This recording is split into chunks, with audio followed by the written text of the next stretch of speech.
أعوذ بالله من الشيطان الرجيم. بسم الله الرحمن الرحيم.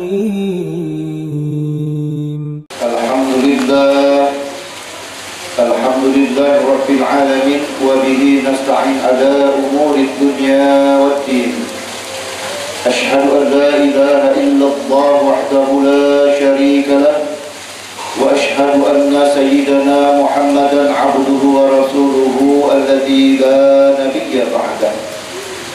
اللهم صل وسلم وبارك على سيدنا محمد وعلى آله وأصحابه وبارك وسلم أجمعين.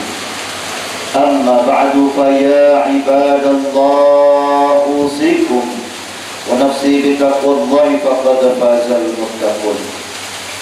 وقال تعالى في كتابه العزيز: نعوذ بالله من الشيطان الرجيم. بسم الله الرحمن الرحيم. وتعاونوا على البر والتقوى ولا تعاونوا على الإثم والعدوان. صدق الله العظيم وصدق رسوله النبي الكريم، ونحن على ذلك من الشاهدين والشاكرين، والحمد لله رب العالمين. Ma'asyiral muslimin, hadirin jemaah salat Jumat, para calon ahli syurga rahimakumullah. Jumat yang berkah ini, mari kita berbagi pemahaman dan pengetahuan berkaitan dengan salah satu hikmah yang bisa kita ambil dari momentum hijrah. Paling tidak dalam sejarah kita menemukan bahwa ketika Rasulullah Muhammad SAW melaksanakan hijrah, maka perlu kita pelajari dan kita ambil pembelajaran tahapan langkah apa yang Nabi ambil, dan itu bisa kita ringkas menjadi 5T sebagai pelajaran dan hikmah dari peristiwa hijrah. Saudaraku hadirin di masalah Jumat, para calon ahli syurga Masjid Ar-Rawdah rahimahumullah. Ketika Nabi berada di Madinah, pernahkah kita bertanya apa yang awal dilakukan oleh beliau? Apakah beliau langsung membangun kantor, langsung membangun istana sebagaimana kebiasaan para pemimpin-pemimpin pada masa itu, para raja-raja pada masa itu, yang begitu dia mendiami suatu wilayah, menjadi penguasa di wilayah tersebut, maka sudah menjadi sebuah kelaziman yang mereka lakukan adalah mendirikan kerajaan, membangun istana, membangun kantor-kantor, membangun pusat-pusat perekonomian, entah membangun pasar, sebagainya dan sebagainya. Namun dalam sejarah, saudaraku yang dimuliakan Allah, kita belajar dari Rasulullah SAW bahwa hal pertama yang dilakukan oleh baginda Rasulullah sesampainya di Madinah adalah Rasulullah mempersaudarakan umat muslim yang ada di kota tersebut, baik yang berasal dari Makkah sebagai kelompok yang pindah dari Makkah ke Madinah, maupun kelompok Ansor, yaitu kelompok mereka sebagai penduduk asli kota Madinah. Ini tentu menunjukkan kepada kita bahwa ukhuwah, persaudaraan, menjadi sebuah modal yang luar biasa. Begitu luar biasanya sampai hari ini pun kita masih menjadi bagian dari kedahsyatan persaudaraan dan solidaritas tersebut.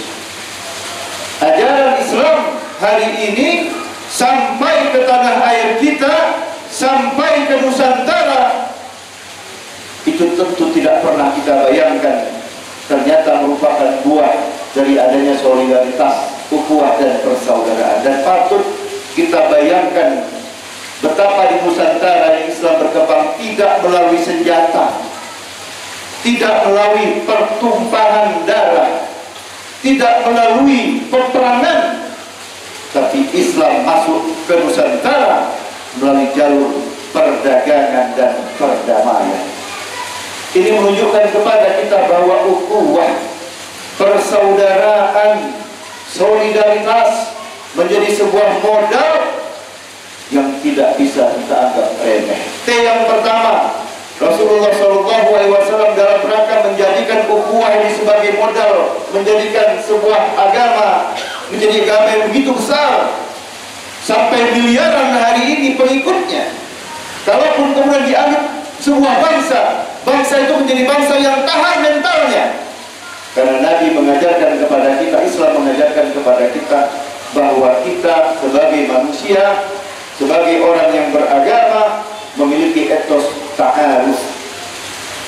Kita sadar mungkin kita berasal dari suku yang berbeda-beda, berasal dari bangsa yang berbeda-beda, berasal dari wilayah dan daerah yang berbeda-beda. Syu'uban wa qabail lita'arafu. Tujuannya sesungguhnya Allah ciptakan kita dalam kondisi yang berbeda-beda itu adalah agar kita bisa saling mengenal. Bahkan seorang sarjana Prancis bernama Pierre Berdoux pun dalam teori yang dia kemukakan di abad 20 bahwa saling kenal itu merupakan modal yang tidak bisa dianggap kecil. Kalau kita tidak percaya bahwa saling kenal bisa bikin orang menjadi miliarder, maka kita tanya dengan pakar dan ahli bidang multi level marketing. Bagaimana para leader-leader MLM bisa menjadi miliarder, kelompok orang kaya di dunia. Modalnya apa? Modalnya lita'arufu. Modalnya adalah saling kenal, cari kenalan, mengedarkan bisnis berbasis orang-orang yang dikenal. Ini membuktikan kepada kita konsep ta'aruf bukanlah konsep sepele yang bisa kita anggap remeh. Yang kedua, tafahum wa tasamuh. Nabi mengajarkan kepada kita hendaklah dalam konteks berkehidupan kita jangan sekedar tidak mau saling kenal. Sudah kenal, apa yang kita lakukan? Maka kita harus mampu memiliki akhlak, bisa memahami dan bisa memaklumi orang lain. Perbedaan sunatullah. Rambut bisa sama hitam, tapi dalam hati, dalam pikiran siapa tahu tidak ada yang sama. Maka akhlak menghargai perbedaan, menjunjung tinggi kebinekaan, maka itu sesungguhnya menjadi salah satu modal yang luar biasa. Kalau kita tidak bisa memaklumi orang lain, maka kita tidak akan bisa berjalan bersama dalam sebuah kelompok, dalam sebuah suku, dalam sebuah bangsa, dalam sebuah negara. Karena sikap memahami dan memaklumi merupakan modal yang penting kalau kita ingin menjadi bangsa, masyarakat, kelompok, negara yang besar. Yang berikutnya, ta'awun. Bagaimana Islam mengajarkan kepada kita agar kita mampu menjadi orang yang punya kepedulian. Jangan acuh tak acuh terhadap orang lain. Al-muslimun lil muslimin kal bunyan asyaddu ba'duhum li ba'd. Kita ini dengan orang muslim yang lain mestinya layaknya ibarat satu tubuh. Jempol kaki yang sakit walaupun jauh letaknya dari kepala kita harus memikirkan bagaimana caranya agar jempol kaki itu bisa sembuh. Kenapa? Rasa sakit yang dia derita itu bisa mengganggu sampai ke seluruh bagian tubuh yang lain. Maka dalam konteks bermasyarakat, sikap abai, sikap acuh itu tidak boleh makin berkembang dalam diri kaum muslimin. Kita harus punya rasa kepedulian, rasa solidaritas, sikap mau membantu.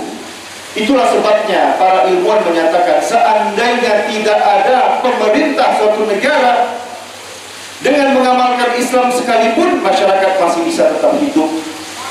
Mengapa? Karena bagi orang yang mampu dia menyadari hartanya tersebut ada hak orang yang tidak mampu.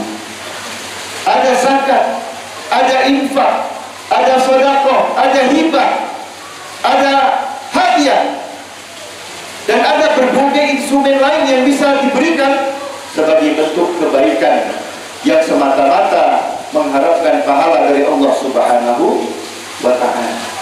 Tentu ini menunjukkan kepada kita betapa ta'awun, saling menolong, saling membantu menjadi mental, akhlak, modal yang tidak bisa kita sepelekan. Bahkan Robert Putnam menyampaikan sebuah teori yang disebut dengan social capital, bahwa masyarakat ini kalau dia bersatu padu, apapun bisa dia lakukan. Dalam teori yang lain, Emil Durkheim menyatakan teori social cohesion, kohesi sosial. Masyarakat itu kalau dia merekat, bersatu padu, ini bisa berbuat apa saja. Dia bisa menjadi satu suku, bisa jadi satu bangsa, dan itu bisa menggerakkan mencapai tujuan apapun yang dikehendaki. Maka hadirin yang dimuliakan Allah, inilah beberapa T yang harusnya bisa kita ambil pelajaran. Ta'aruf, hendaklah kita mau mengenal orang yang ada di sekitar kita, kemudian mau saling memahami, tasahum, dan akhirnya kita bisa memaklumi. Ta'awun, kita mau menolong dan membantu orang lain.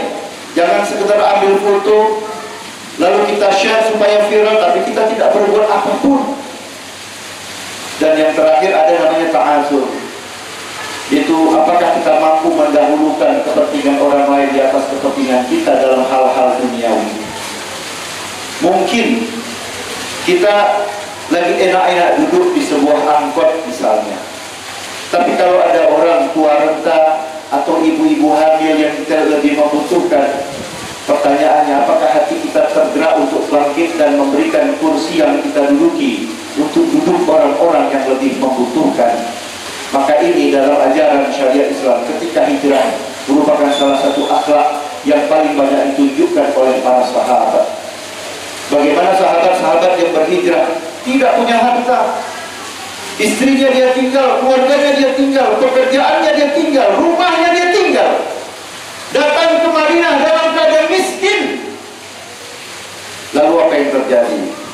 Para sahabat Ansor dengan lapang dada membukakan pintu rumahnya, memberikan makanan yang mereka punya untuk sekedar berbagi dengan saudara-saudaranya yang datang, meskipun kondisi mereka tidak berkelebihan. Bahkan dalam sejarah kita tahu ada sahabat yang berpura-pura mematikan lampu. Dia acting seolah-olah ikut makan, padahal hari itu dia tidak ikut makan, sekedar untuk mengutamakan saudaranya untuk bisa makan hari itu. Mudah-mudahan hijrah Muharram yang bulan ini masih kita rayakan memberi semangat kepada kita untuk semangat meningkatkan ukhuwah, persaudaraan dan solidaritas. Barakallahu li wa lakum fil Qur'anil Karim wa nafa'ani wa iyyakum bi hadzal karim. Aqulu qawli hadza wa astaghfirullahal azim innahu huwal ghafurur rahim.